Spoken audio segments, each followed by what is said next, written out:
and Utopia Industries. Utopia Deals is an e-commerce company which primarily sells on Amazon across a range of categories. So bedding, home care, kitchenware. Their top SKUs have been around bedding, towels, bed sheets. And he founded that in 2011. Utopia Industries, which was recently set up in 2020, is a manufacturer and exporter of the goods that Utopia Deal sells.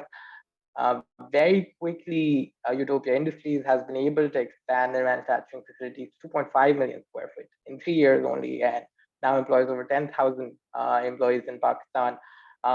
Across both of these, Utopia has done over $700 million in annual revenue, and Jabran Bhai is the CEO. And quickly about myself, I'm an analyst at Indus Valley Capital. We're an early stage venture capital fund with over $40 million in assets under management. We invest across startups that are focused on Pakistan or by Pakistani founders. So let's get right in, Jabran Bhai. I want to start from the very top. Ali was just talking about, you were 22 when you left Karachi. Graduated from FAST undergrad in computer science, then graduated from FAST again for your grad degree in computer science. How did you end up in the US? So I got married. That's how I ended up in US. My wife is a US citizen, so plain and simple. Okay, a good start there. And then so you got to the US, and you started your software development gig. And somebody in software, how does that go from being in software to then starting to sell on Amazon? And I've heard stories about how your father had a towel business, and then your mother was kind of pushing you guys to start something in the US. So walk us through that. How does somebody that is working day in, day out in software then starts to sell on Amazon? So, I mean, when I came here in 2005, getting a software job was not easy. So I ended up giving hundreds of interviews because I only had like few months of experience from Pakistan. Then eventually I get my first consulting opportunity that lasts for 8 months, but that kicked off everything. And after that, I worked for some good companies.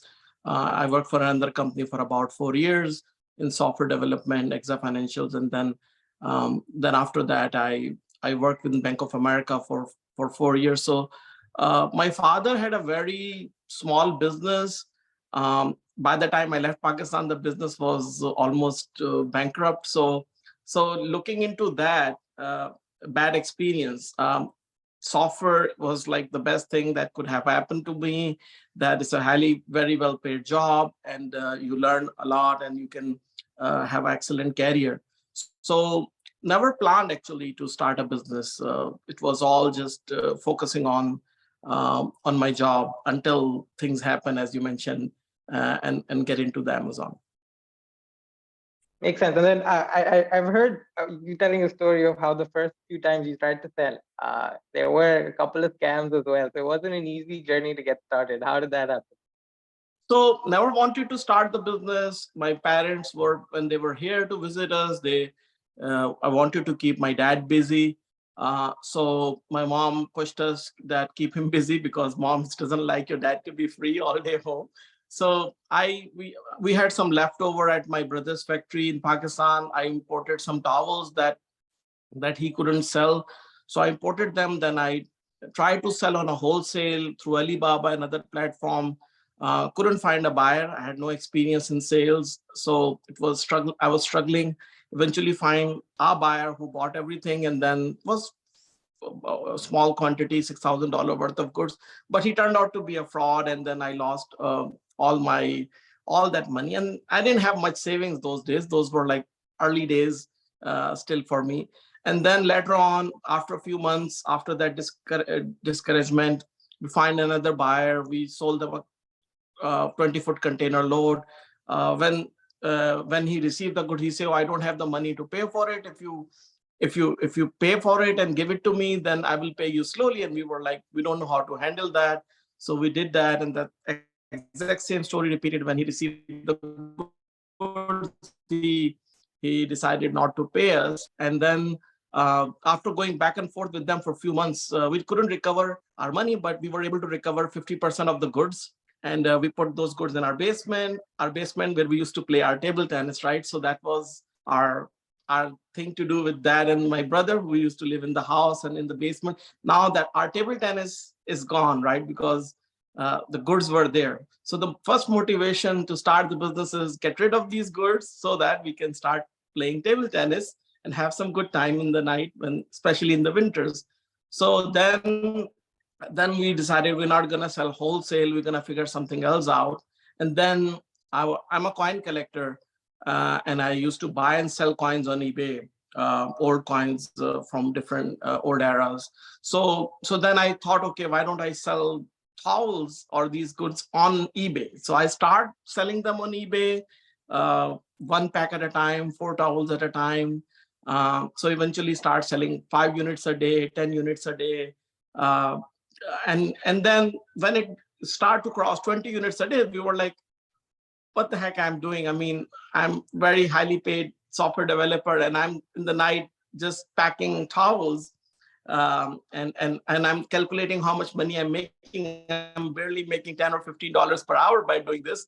But we got rid of the goods. That was the motivation. And then eventually we learned about Amazon, and we learned about the FBA, that you can use Amazon FBA, and you don't have to do this labor task of pick and pack, and you can send all your goods to Amazon, and Amazon will do that. So after that experience, when we learned about Amazon, we then went back, and then we said, you know what, let's try on Amazon and deliver goods to Amazon and then sell on eBay, so that we don't have to pick and pack. Amazon will do pick and pack, and we will sell both on Amazon, on eBay. So the motivation to sell on Amazon was that they were doing a pick and pack service for us at a reasonable price, and we can still do our jobs, and we don't have to do this packing job in the night. So that's how it all started. Thanks for walking us through that. It's crazy how the motivation was just to play table tennis. And if that has Of been there, course, yeah, maybe. you can't give up your table tennis in New York. It's cold in the winter and you have nothing else to do. So it's a big motivation. And then how did it become something that was a part-time thing where, you're doing this alongside your job, and it's slowly scaling, but it's taking up more and more of your time. So then thinking, okay, let's take a plunge, right? Let's do this full time. Let's leave our jobs. And you've spoken about Adnan Bhai before, as somebody that's a super programmer, so super technical person. I'm sure he, day in, day out enjoys coding. And how did that happen, convincing him to take the plunge with you, to leave your jobs and then do this full time? So my Adnan and me used to live together. We started this together, and I was here before, a couple of years before him, but he was in Denmark. He was doing his master's from there. He was working there in a software industry. So when he came to USA, he was pretty hands-on in software, unlike me, when I just had to struggle a little more. But just for his super programmer thing, I want to like give one quick story, that when he came to USA, he was a .NET programmer and I was a Java programmer, right? And I used to develop and Hibernate and Spring specific technology in Java. That was pretty new that time. People who knew that were pretty. And he got an interview in Java instead of .NET, and it needed Spring and Hibernate skill. So he picked up my Hibernate and Spring books and go through them in a couple of days. And after 2 days, he asked, talking me like advanced questions. And I'm like, I'm developing for 4 years. I don't understand these concepts.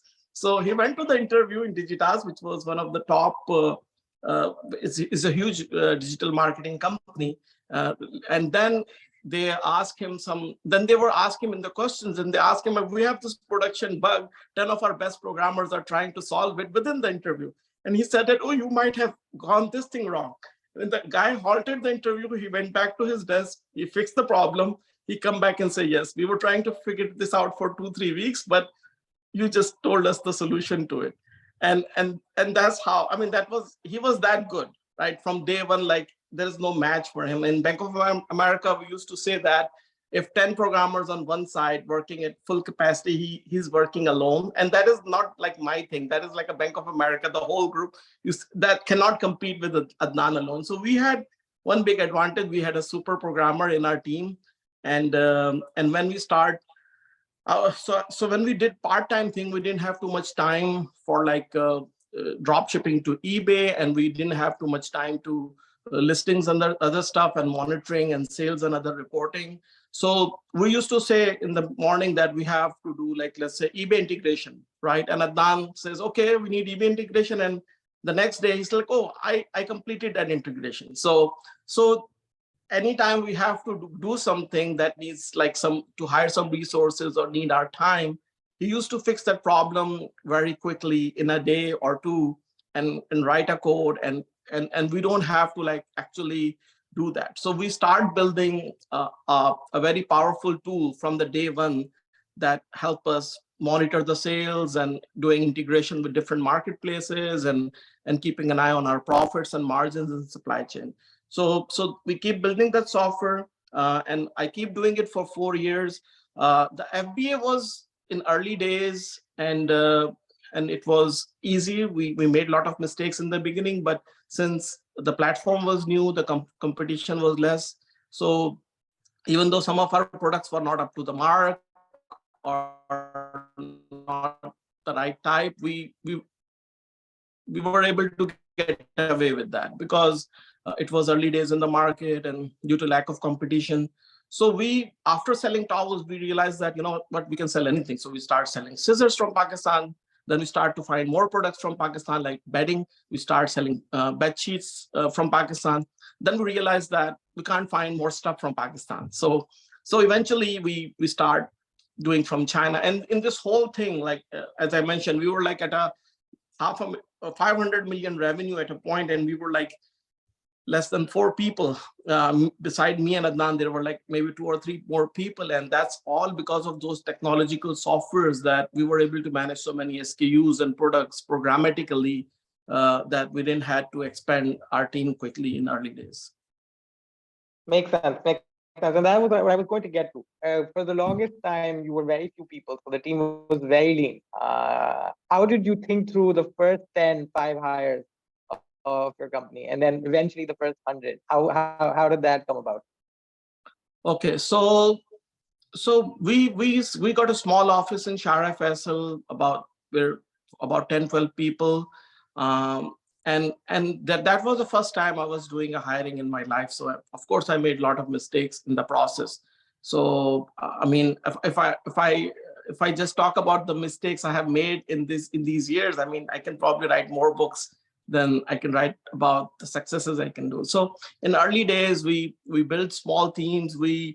So my initial thought was that because when I graduated from FAST, I knew that a lot of kids are smarter than me, and they were like best talent. My good friends, and I was more like an average student. So I was like, if we hire like a fresh graduates from college, because no one know digital marketing, we're not gonna find anyone who know how to sell on Amazon. So why don't we hire someone who's a gold medalist or who's like top 10 position in top universities from Pakistan, and then we build a team out of it. So I focused on IBA, FAST, NUS, GIK, LUMS, top schools of Pakistan, and finding top talents from them. That was something that helped in a way, but eventually it backfired because the first few months were fine, but eventually the problem with the fresh graduates were like they don't have any point of comparison. So we send these fresh graduates to international trade shows.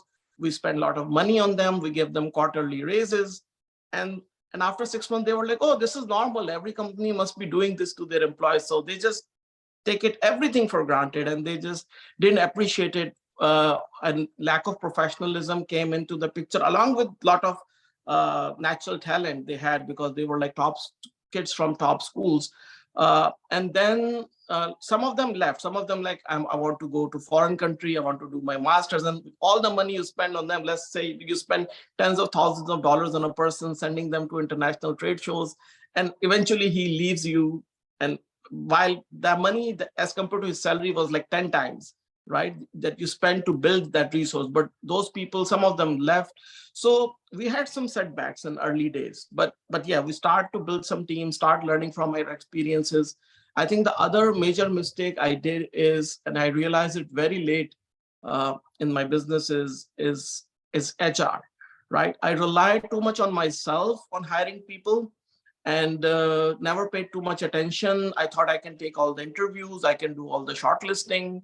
I didn't have good platforms to to get good people. I was mostly relying on the word of mouth or friends of a friends network to hire people, and that backfired terribly, right? I mean, because anyone with a reference have completely different kind of expectations and completely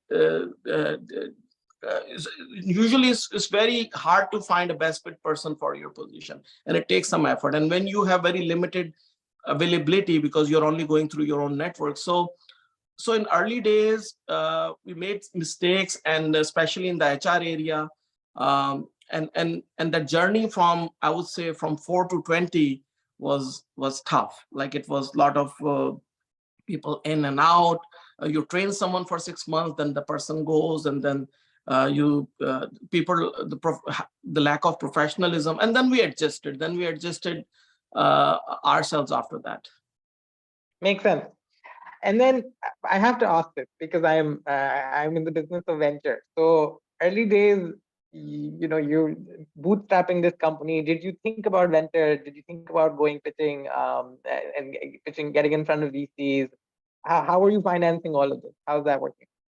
Okay, so until last year, which was 2022, we never raised any money and we never used any debt. And this is crazy because there was a year we jumped from 29 million to, I will say, 87 million in growth, right? Without any additional funding. And that was because the profits from Amazon were so insane, and the margins and the goods were moving so fast, and the business was growing so well that I was just overwhelmed with the business itself, right? I was just unable to control it because it is growing, and I had no experience of being as an entrepreneur, right? I've been just probably managing not more than a team of 5 or 6 people in my life. I mean, I was uh, after after I left my job, I had a 4-year overlap with my last job of this business. But once I left my job, I never had a team management skill of managing a people of 5. And now I'm running a business which is like now getting into hundreds of million. And it was very overwhelming. And the business was growing. The Amazon itself was growing like 50 to 100% year over year, while we were growing faster than Amazon in some years, of course, because we were small. Of course, Amazon is a very big company, so they were probably growing much slower than us. So it was myself as a very difficult. So I did not even knew about the opportunities. There were times that I could have raised some money and probably done better than what I'm doing today. But that could have been increased my risk, because at that time, as an entrepreneur or CEO, I wasn't ready to handle that kind of a money. I'm sure that in my own excitement, I have put my business at risk at least a couple of times in this whole duration by just having a cash flow crisis or just spending too much than I should have, just because of my lack of experience at that time, right? So I was a new entrepreneur. It was a very fast growing business, and I didn't knew about these opportunities. If I knew it, I would have definitely attempted for it, but it was growing so fast that I had no chance of look right or left. I was so focused entirely on my business that I did not know about these venture opportunities, debt financing opportunities, or equity financing opportunities that I start to learn last couple of years. And then I evaluated them and look into it. But until like 2021, I had no idea the ability to raise money for my business. Makes sense. And they say that the best way to finance your business is through customers. I think you did it right. So I think a question I want to ask is, I'm hearing a lot of this. How much of the early days success do you think has to do with timing? That Amazon had just started picking up, there wasn't enough competition, the margins were quite decent in Amazon. How much of the early success was timing as opposed to your competitive advantage in those days? I mean, I'm one of those guys who believe less in luck and more in work. Uh, I think there are always opportunities. I can probably like name hundreds of them today that people completely ignore, especially in Pakistan market. Like I can give like 100 ideas that each idea can potentially build a billionaire, but no one is doing them, right? So I think there is always opportunities out there on the table. People who focus uh, and with dedication and work on them, have bigger chance of success. Uh, but timing, when we started, there were no help, right? Right now, if you want to be Amazon seller, you can find 1 million articles on it, right? When we started, we had to figure everything out by ourselves. So it was tough too, right? I mean, we were not the only sellers, right? Right now, we are the second largest seller on Amazon. But when we started, there were still hundreds of thousands of sellers, and they were in the same position as us, but they couldn't do as good as we do, right? So we just keep learning, we just keep growing every day. So and many companies went bankrupt as well in those golden days, right? So many companies lost all their investments as well in that time, because they had lack of information and they couldn't do the right things.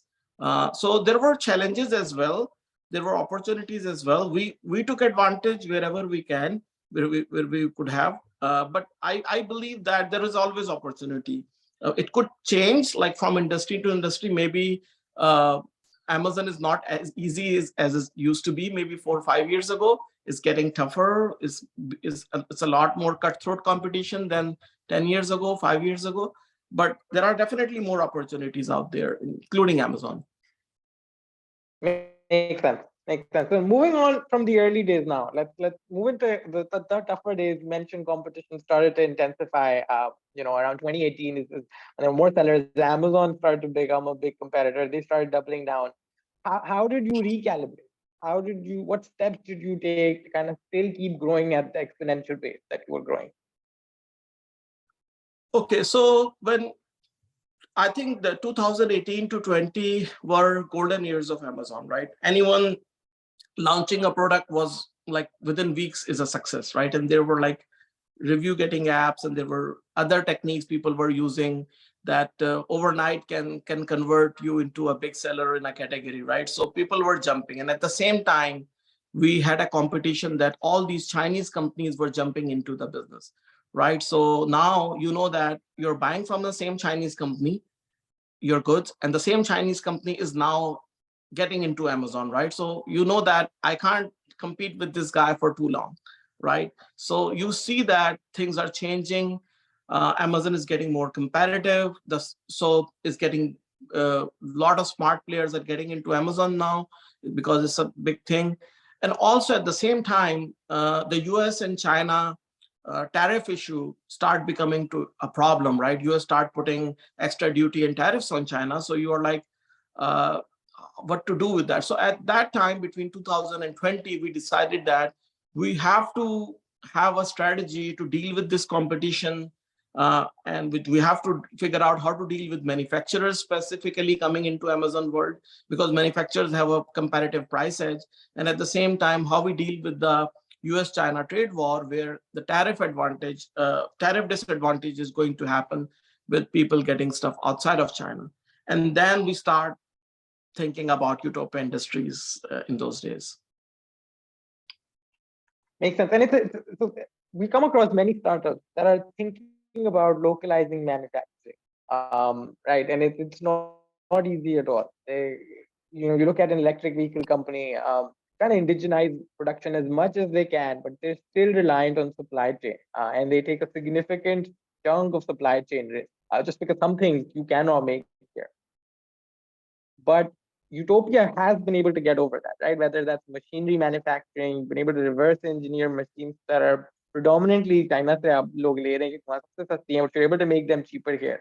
How's that happening? What's the thinking that we can take the risk, and we will try to get some of these things, and then we will indigenize most of our production? Okay, so in my journey, right, when I was until 2018, 19, I was traveling to China a lot, right? Going to couple of times a year to China, attending their trade shows for 2 to 3 weeks, talking with a lot of Chinese manufacturers. So I learned a lot about China, that how Chinese people manufacture their goods, and how what kind of challenges they have, what are their strengths, what are their weaknesses, and one thing I learned is that they are not as smart as we think, right? I mean, the people who are in trade probably does not know very much detail about the manufacturing. People in manufacturing are not as smart as you think. They are like people who are probably just doing their specific role, but no one know in and out in very detail. So I was like, these guys, I mean, I know guys better than these in Pakistan, right? I mean, so if these guys can do it, why we can't do it, right? And since as a seller, we were very diversified. We were in towel, bed sheets, mattress protectors, and personal care, metal, plastic products. So when we start our manufacturing, right? So first we start, let's say, towel looms, and then we start water jet looms, fabric looms, then the dyeing for each one of them. Then we start making plastic products, metal products. So we had a lot of savings, of course, from so many years we were selling. So we had savings. So first we build infrastructure, and then when we start buying different machinery to set up our manufacturing. So what start to happen traditionally, like if you set up a business, let's say you are one of the top exporter of Pakistan, you're only making jeans, right? You're only specialized in one product. But we had no option like that, because we had like probably 10 big product lines, which are so much different from each other. So the only way for us to do our own manufacturing is step by step, do each different kind of manufacturing. And each manufacturing, let's say, have a fabric waterproofing for mattress protectors. That is something that's not done in Pakistan. You have to make plastic products for export quality, which is not done in Pakistan. You have to make non-stick cookware, which is not made in Pakistan before. You have to make pillows. Pillow export is not done in Pakistan like that. So we have to do stuff that is not done in Pakistan before. But since I was doing so many different things at the same time, I figure out the golden recipe, like how to make anything from scratch. Like it follows the same principle. Like you figure out who make the machinery of that product. You talk to different machinery manufacturers, and each machinery manufacturer, you talk with, let's say, if you want to make a microfiber fabric, you talk with 10 different loom suppliers from China, and each will tell you the technical aspects of it. And with working with each one of them, you will become an expert how to make that fabric, right? Instead, if you go to, so naturally people go to a manufacturer of fabric, and the manufacturer of fabric will never tell you how to make that fabric, because that's their trade secret, right? But on the other side, people who are actually selling you the machinery of that product will tell you ins and out of that fabric, right? So initially we had the same issue, how to do the transfer of technology from China, right? And in that process, we learned it that instead of asking from our best friends, like I'm working with the manufacturer for 10 years, and I'm asking, can you send me some videos of these and these processes? And they're like, oh, we cannot share, it's very confidential and this and that. And I'm your friend for 10 years, you cannot share me something? And they say no. And they say, oh, I want to come and see your factory as a buyer. I say, no. We don't allow you. So once they know that you want to do that business, they create hurdles for you, even if they are good friends, because that's their trade secret. But if you use a different approach, go to the suppliers who supply the machinery, they share you very specific information. So for setting up each of different manufacturing facilities, we have like about 40 versatile manufacturing facilities, from elastic, zip, carton, tape making, dory making, yarn texturing, non-stick cookware, cast iron cookware. Like each one of them is like so much different from other than textiles and plastic and metals. And then what we do is, like, we follow the same approach. We go to the people who supply the machinery, spend time and effort with them. We do if this is feasible to make in Pakistan. And by the way, we learned that everything is feasible to make in Pakistan. Pakistan just have the labor that is 10 times cheaper than China, period, right? And the labor cost is 20 to 30% of any business from end to end in manufacturing. And there is no way China can beat us over there.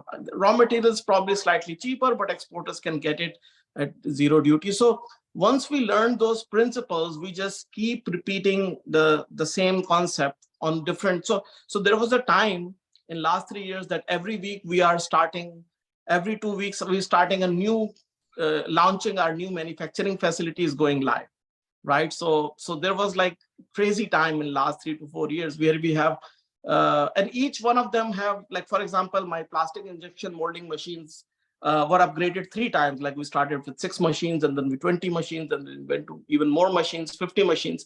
So every week or 2 weeks, we were starting a new manufacturing facility or upgrading an existing manufacturing facility and increasing its capacities. And I think recently I slowed down because my manufacturing capacity is now close to my e-commerce ability. But doing it again and again, we acquired a unique skill how to manufacture now anything in Pakistan and making it competitive to China. And I just want to probe here because I may want to make sure I get into the nitty gritty. Initially, when you start, you didn't have that, right? You didn't have that cross-functional understanding of having done this a bunch of times. What was the rollout time then? And when you're prototyping machinery, testing if it's working, if it's up to standard, so there's lots of iterations and you're spending a bunch of time. So that was how many months pehle? And then eventually when you cracked it, how fast is it now if you want to roll out an entirely new facility? I mean, I made lot of mistakes and a lot of terrible mistakes. I admit, I one day I was estimating I potentially made mistakes that cost me close to $10 million maybe in 3 to 4 years, right? And I could have saved that money by just doing things right. I mean, I didn't know about the electric tariff. I made some mistakes in the engineering. My machines were not working efficiently. I wasn't using my steam and other things efficiently. So in some areas I wasn't buying properly. So by not having right person for the right job and other mistakes, there is a big learning curve. I mean, there is no success without making those mistakes. But by making those hundreds of thousands of mistakes one after another, and then learning from it, and then doing another mistake and then learning from it. So it's like every day I learn about, okay, we did this thing wrong and now we figure it out. Now we're going to do it right. And I had one thing that helped me is like, I had a point of comparison. I'm buying something for $5 from China. Until I make that product less than $5 in Pakistan, right? Which means I'm doing something wrong, right? I knew that because I know that there is no way China can be cheaper than us. And there were things like day one, I'm $7. And I'm like, oh, I set up a wrong plant. Then I figured out, oh, no, everything is right. I was just doing it the wrong way. And it took me maybe, in some cases, it took me a month to figure it out. In some cases, it just worked like a charm. And in some cases, it took me 6 months or a year to figure that out, like how. But the basic problem in Pakistan industry is not our energy prices or other challenges that we mostly hear on the news and media, but it is the wrong practices. Like we don't know what is the right way of right engineering way of running manufacturing a certain product, right? And until you make it cheaper than China, certainly something is wrong in your approach, and you just have to fix it. And since I knew that what is my purchase price from China versus my manufacturing cost in Pakistan, I knew that where I have problems, and I think I fixed in 99%, 98% areas. Still like 2 to 3% areas I'm still struggling. Maybe 5% areas I'm break even somewhere, maybe slightly expensive, but more or less I figured things out, some sooner, some later. But it's just that you just keep discussing with people, getting more experts on table, getting experts from China if needed.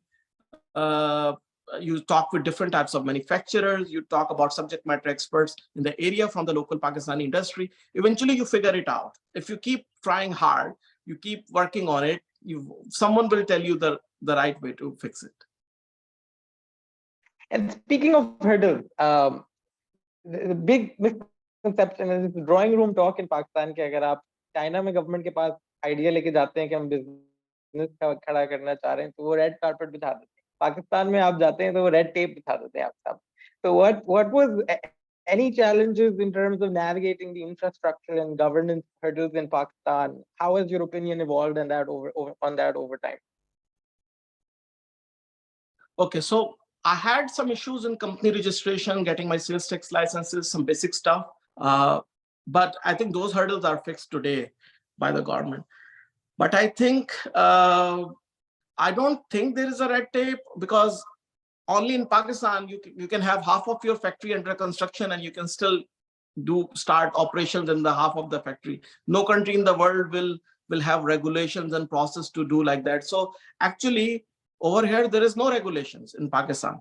There is no safety regulations. There are no other regulations. You have to, in fact, it puts your business at risk, that it is no one is coming and checking you, so you can potentially do something that can harm your employees and people. So you have to be actually very diligent about it, right? You have to have a very strong safety team to make sure, because no government authority is coming and checking that you have a fire exits, you have everything, you have like red doors for the fire exits, you have multiple exits for the stairs. You have to figure that out by yourself, right? So actually, we're in a country where there are no regulations. There is actually no red tape. Uh, and Pakistan export policy, in my opinion, is one of the best export policy in the world, right? They give you money against your export proceedings that haven't come yet. They give you money. They used to give money, now because of some challenges, for your machinery purchases at very low interest rates that are not available anywhere in the world. So people actually don't understand. You can get all your raw materials at zero duty and taxes. There is no taxes on your, there is no tax on your income.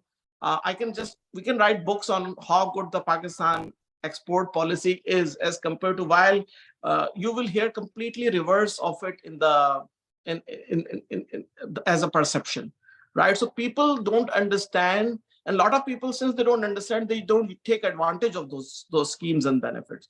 We did not knew about it when we started, about a lot of things, like how we can take advantage about these loans available, different financing schemes available. Once we learn them, we make most of them. And that is one of the reasons we have so much machinery of different kind, because a lot of this machinery we bought it on 10-year lease. We didn't pay upfront for these. So I invested money in land and infrastructure, and then all the machinery I get with the help of the government, and then I also get loans on my expected money that is supposed to come from exports that can help with the raw material.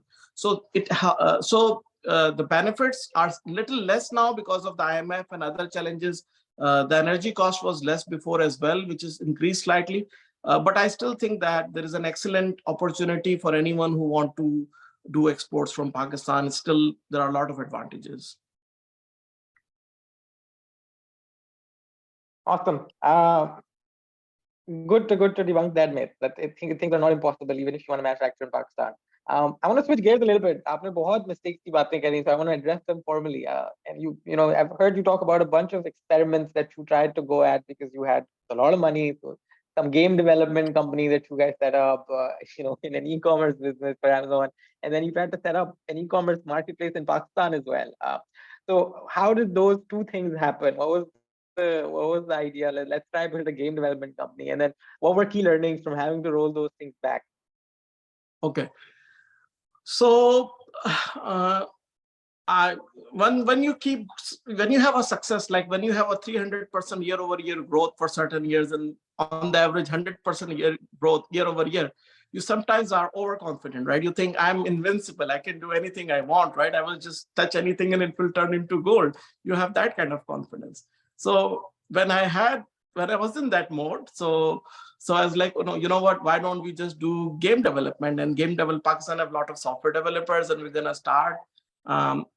Me and Adnan had no background in game development. We were excellent programmers, but no background, and we had no bandwidth to run that business. So we start a business, set up a lead for that, hired some game developers, and in 1 year, all we could have made is like a paint like a app after 1 year, right? So that was a big setback. Didn't lose too much money. I mean, just salaries of some developer in 1 year, but realized that if you go away from your skill, if your core area of strength, you have a high, and of course, if your business is successful because you're running it, because you're giving time to it, right? If you're not giving time to it, and if it's not your subject matter expertise, then you have this issue. So inspired from Amazon and Daraz, I built a marketplace in Pakistan called Utopia.pk. And at that time, it was the third largest marketplace in Pakistan 5-6 years ago. And we were selling like hundreds, thousands of units a day. And we were like, at that time, I did not thought about going and raising fund from a startup for that. I should have done that. But I think other than that, I built a weak team. At that time, I wasn't ready. I didn't build a very strong team. My HR team, basic HR wasn't there when I started that. This was before I start my manufacturing. It was a few years before that. And that time I didn't have a experience of building a large enterprise, because having a marketplace like that, you need a strong HR team, strong logistics team.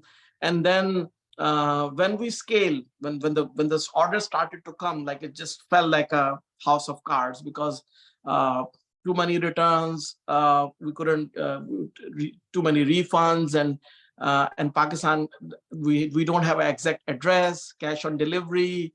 You ship someone iPhone and then they return you a fake phone, so a lot of frauds, and then having people having false claims from EasyPass and others.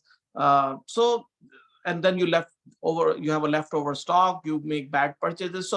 So we had a weak team, and I that wasn't my business, and thought that I'm gonna just keep it on the side, have one meeting every month, and I can probably manage that. And and same thing happened to it. If I can't give my quality time, if it is not my area of strength, uh, then I cannot do it. So at some time I decided that I can still fix it if I put my time, but my e-commerce on Amazon was doing so good that as a team we decided that I cannot give my time to anything else as compared to my core business. Makes sense. I want to moving to the Pakistani opportunity, setting up the e-commerce business in Pakistan, having that not worked out. What is your thesis on e-commerce in Pakistan now? The longest time, the Raz drives the majority of the GME in e-commerce. We yet to see a challenger brand that can compete. How do you see e-commerce developing in Pakistan? And you mentioned you have a bunch of ideas that can become billion-dollar businesses in Pakistan. What are a few of those in the e-commerce space for Pakistan? Okay, so the e-commerce is still tough. I think our people are not fully ready for it, right? I mean, uh, we cannot offer customer returns like USA, right? Because people have some ethics there, right? We still have the problem of identifying each house with a unique address. We still have the payment gateway problems, that dispute resolution problems, that if someone pays and he claims for a refund, how you manage that dispute, because then the payment provider, if that decides in the favor of the customer, then you probably shipped him an iPhone and he says that it's not an iPhone, it's something else. You as a service provider loses your money, right? So we need some some more work to be done. I think eventually in the long run it will be successful, but I think right now it can't be a profitable business in my opinion, especially knowing, because I don't sell only in USA, right? I sell in Canada. I'm top 10 seller in Canada, right? I'm top 10 seller in Spain and UK. I'm Germany, France, Italy, Spain. I have sold in Mexico. I stopped that. I sold in Japan before. I sell in Australia. So I sell in many countries, and I know that what countries are fully ready for e-commerce and what countries are not fully ready for e-commerce. And Pakistan is definitely not fully ready for e-commerce. I think as a country, we still have a long way to go. We still have to fix a lot of problems. And there are a lot of fundamental problems we have to fix before the e-commerce companies will still survive. Like Daraz, probably Daraz may only survive. Other companies will struggle along with that. But you can say that maybe if you start a business today, capture a market, and after 10 years when the e-commerce is ready, then probably you can take advantage of that. With that hope you can do it, but I still consider it a medium to high risk business in Pakistan. I know a And lot then of how do people may those not things like change? it, but I Yeah, yeah. I have strong opinions about certain things, and I stick to that. No, I think it's good to have the contrarian view. You don't build that bigger business without having a contrarian view to everybody else. So how do those things change in your opinion? You're saying 10 years until Pakistan is ready for e-commerce. Payment issue, gateway issues, the payment infrastructure and rails, but then there is the cultural issue around ethics, returns. वो सब चीजें कौन सही करेगा? Is it somebody that just takes a team that's really good at it, is able to figure it out and crack it? Are those more infrastructural changes with political stability, policies, those things change? Is it going to be backed off fintech? So some fintech is going to fix some of those challenges. How is that going to happen? So we need to wait until our telewala have a fintech ability. He have a barcode and he can start scanning things, right?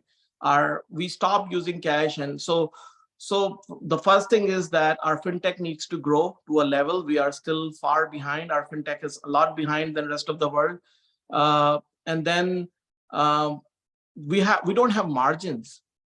USA, a 25-cent Coke can, right, can be sold $3, maybe $6. A 25-cent Coke soda can, which you can purchase in a bulk for 25 cents, can be sold for $3 up to $6, right? When you sell it to a retail customer, one piece at a time. In Pakistan, having a 5% margin is tough. So when the margins are only 5% in an e-commerce world where you have to pay, now there is a sales tax issue as well.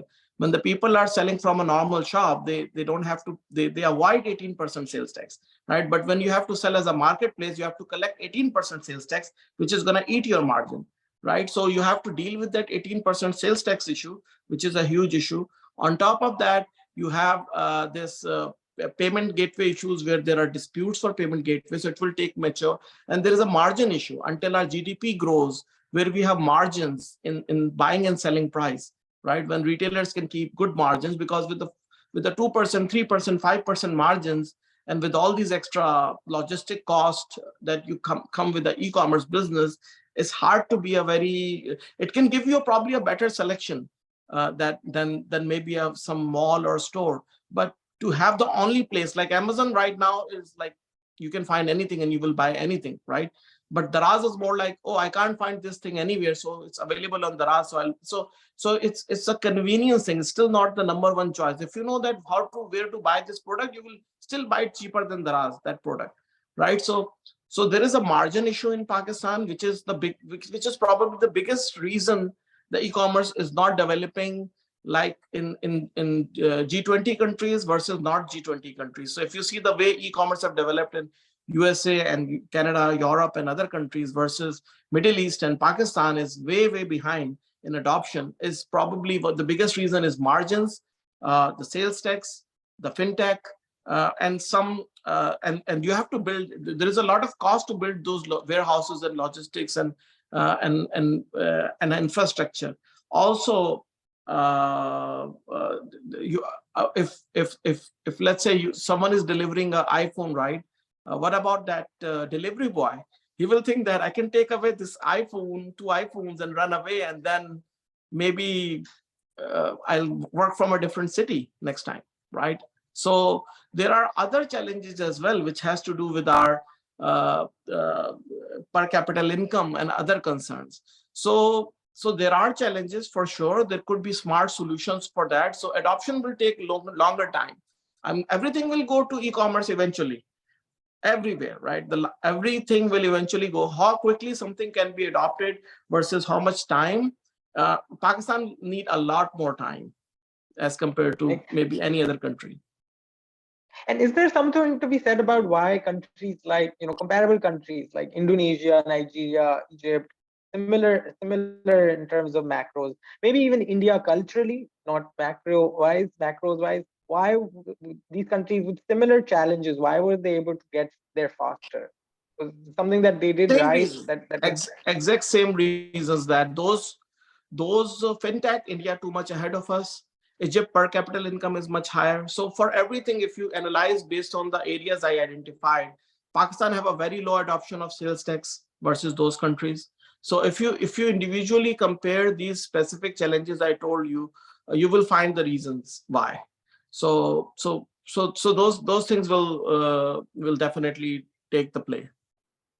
makes sense. I'm looking at the time as well, Jabran. I'm having the time. I'm having the time of my life. So I can go on for as long as we want. Just want to wrap up. Two questions before we move to questions from the people that are listening in. One, and I like to ask this question. Anybody that's a leader. What are 1 to 2 things that keep you up at night about Utopia? About Utopia, or even in general, I see the potential, right? But how much difference me or this business can make, right? And I ask myself, am I doing justice to my role? I mean, I'm doing good enough. How many people get this kind of an opportunity? I mean, there is some luck involved and some opportunity. Maybe I end up here. I mean, there were many people I know much smarter than me. Didn't get that similar opportunity. So am I doing justice? Am I living up to the mark? I could have done maybe a lot better than what I'm doing. So am I equal to the task? Makes sense. And then lastly, in 5 to 10 years, where are you and where is Utopia? Okay, so I think that I look into my Utopia as a test case, right? It has 10,000 employees in just 3 years. And I see that I calculated that just this one company have reduced Karachi unemployment rate by 10% in my calculation, right? Karachi, one of the world's largest city, unemployment reduced by 10%. One small company, it's not a big number. You don't need too much money to run this kind of a business, right? So the difference it can make to people's life, right? I mean, directly or indirectly, 100,000 people are impacted from like who get jobs from our business. Their families are benefited from this business, right? So one is I want to grow my business at least 5 to 10 times, scale at least 10 times, 5 times from here in 5 to 10 years. The other is that uh, uh, even though no much hard work I do in this area, I mean, from my export, if I subtract the energy cost, if I subtract the freight cost, if I subtract the input material cost, the foreign exchange and the difference I'm making maybe less than $100 million a year. Maybe I can grow it to 500 million in 10 years, but that is still not enough. But I have other business ideas. For example, one of the project I just recently started is a new startup called Pallet. It is converting agriculture waste into energy as a fuel alternate. It reduced my own company fuel bill from 50 million to 15 million rupees a month. That is mind blowing, right? Just one project, and the machine have a return of investment of 1 month. So I buy like a $80,000 machine, and it saved me $80,000 in a month in energy cost, and now I'm gonna save more money every month. And I just invited every company I know, probably like out of top 100 exporters, I invited 50 top exporters from that in the list, and every other I went to the trade show in last month or so, and I told everyone, you go copy our technology, here are the references, just learn from us, we will teach you for free, and just go crazy on this idea. And we calculated that this can save $10 billion annually to Pakistan in energy cost, which is our trade deficit today. And if we had done this 10 years ago, we had zero loan for foreign loans. We had zero foreign loan if we had done this 10 years ago. One simple project, it doesn't require a lot of funding from me. It only cost me small amount of money, and I'm doing this startup maybe out of that maybe. So I calculated we need 400 to 500 machines in Pakistan to actually reach to that level. So I thought, okay, I can install only 50 or 100 machines. So I made an initiative that other industries adopted to learn it from too, and then do this. So just one idea can just solve our biggest problem that we are like hearing from decades. Like we need FDI to fix this, we need this to fix it. And I have dozens of ideas in manufacturing, like how to make electronics, how to make electrical products, strollers, car seats, how to make computers, how to make auto cars in Pakistan from the scratch, from engine and everything. And I know that, for example, like if someone make a car in Pakistan, in few years he can become a $10 billion company, right? How much investment you need to make a car from the scratch, not a Toyota car who gets its engine from somewhere else and just like a Lego assemble it and just call it manufactured in Pakistan. If you make a car from scratch, every single part in Pakistan, you probably need 20 to $30 million in investment. There are hundreds of people in Pakistan who can make that kind of investment, that can make a $10 billion company, but no one is doing it. And there are ideas like you can make medical equipments. I have like a list down at least like 10 startups who are either import substitution or related to exports or something that we can not only consume in Pakistan, but sell worldwide, and it's very profitable. And what I am trying to do is every 6 months, like Pallet, I'm going to start and pick up an initiative that have a biggest impact, put some of my own money in it and get more investors into it, and then just keep it going, right? And then that will be, because my business can only make some X difference, but I need other businesses that can just change the whole dynamics and start more like an industrial revolution in Pakistan. So that's my end game, my end goal. I'll just try. I know it's sounds insanely crazy, but that's what I have been trying to do so far.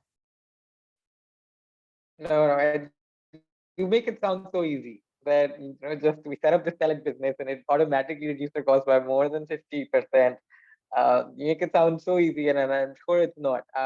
But let's move on to questions now.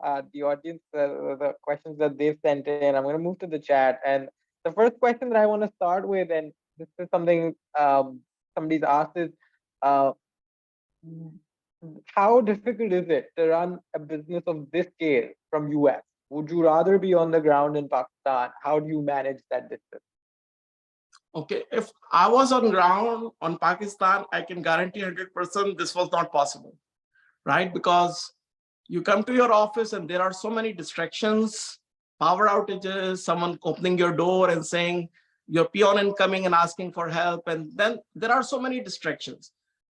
By just being away from so many problems and having a bird's eye view on things, and looking into 5 years and 10 years versus looking into what's happening on the street right now, what is like being a part of the crisis, you cannot do anything. Because if you're there, there is so much negative news and so much stuff that everyone will come and say, why are you doing this? Are you crazy? Why you are investing in this? What's wrong with you? So I'm away from all those news, and I can analyze things as a bird's eye from top view, right? I'm seeing like, okay, I can see that there are problems. Like current economy, everyone is hopeless. I know that the problems are only there for 6 to 8 months, but I'm not looking for 6 to 8 years. I'm looking 5 to 10 years, maybe 20 years, right? And in 20 years, I know that these problems cannot survive, right? They will go away like always. So being away from the problem and doing this gives you actually a lot more focus, and probably saves a lot of your time, because your people who reports to you, they will probably want to spend more time with you.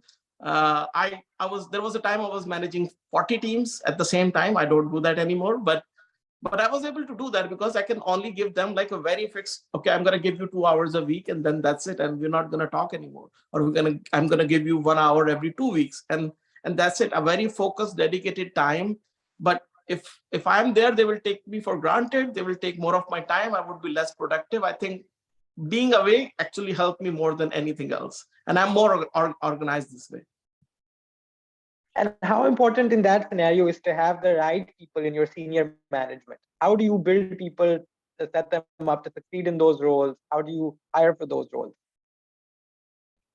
Patience for interviews. Build a very strong HR and keep taking an interview until you find the right guy. Sometimes for one position, I myself took 20 interviews and still did not hire the guy. For last 8 months, we are trying to hire GM production, and I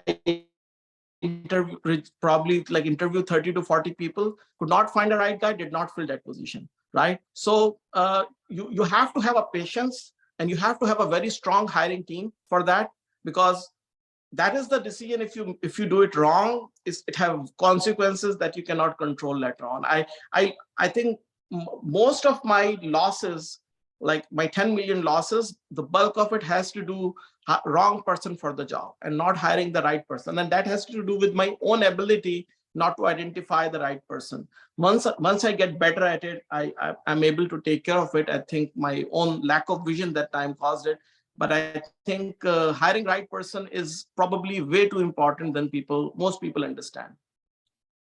Makes sense. And then there's another question that asks, if you were to start a business today, would you start to sell on Amazon, or would you do a more direct to consumer business of your own?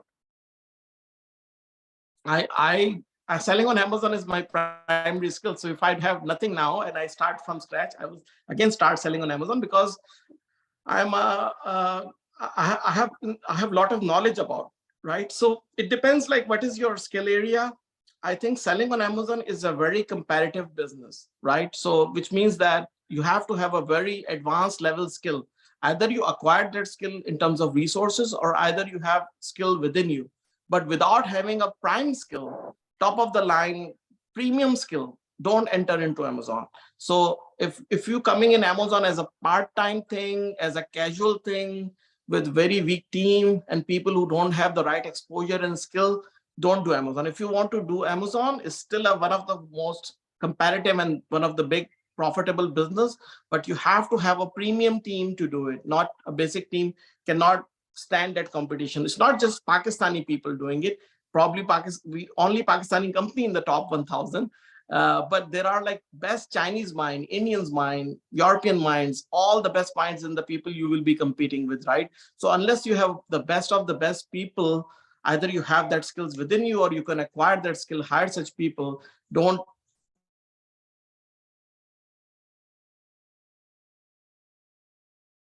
asking about the production things. I think there's lots of curiosity about how you've been able to crack the code. So somebody's asking, if you were to set up production, what do you think would be the best city? And I know that would vary depending on what you're looking to build. So that's a very variable thing. But maybe if you could give sort of a mental model, these are factors that you think about as you think about setting up production in Pakistan.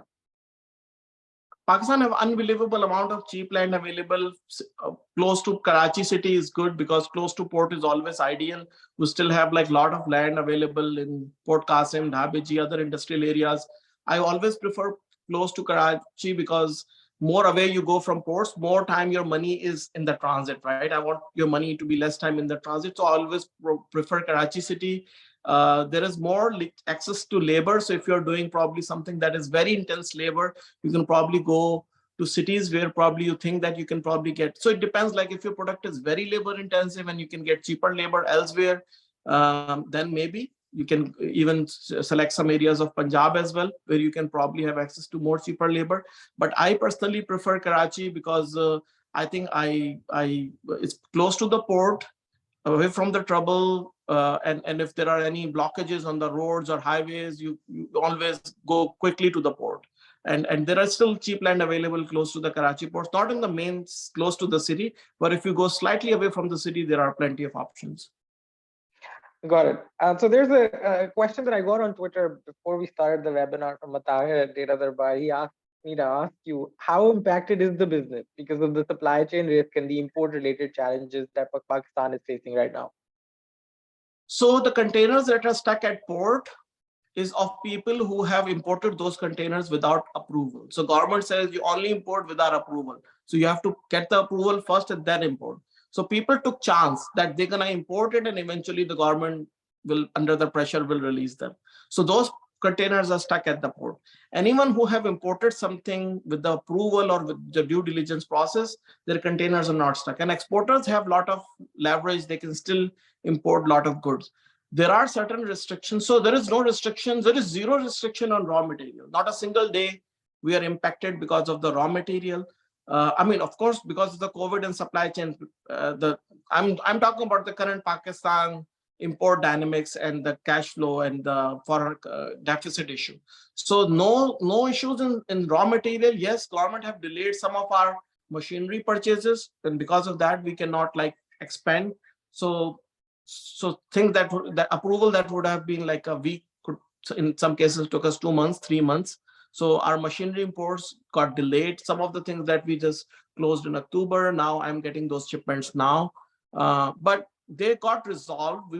We had some impact, but not a significant impact, I can say. Yes, we had to like lot of stress because you don't know what's happening. But in terms of the real impact, eventual impact was much manageable.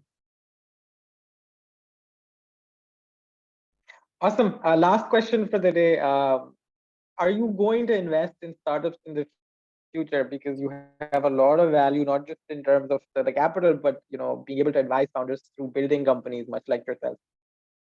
So the startups I really like have impact, right? Like manufacturing, mining, agriculture, export, import substitution, uh, uh, engineering, machinery manufacturing. So if someone is doing something in these categories where they have a lot of impact on Pakistan, because I'm a businessman, I'm purely saying these for profit purposes only, right? These businesses will naturally be profitable because the government have no option but to support these businesses, right? That something that these things eventually have to work in Pakistan. So I'm more focused on these. I will be less focused on, let's say, a real estate, a commercial plazas, or maybe even fintech or software, because one example I give, like in my 10,000 people, I have only 100 highly qualified resources, and that one person is running 10,000 people, right?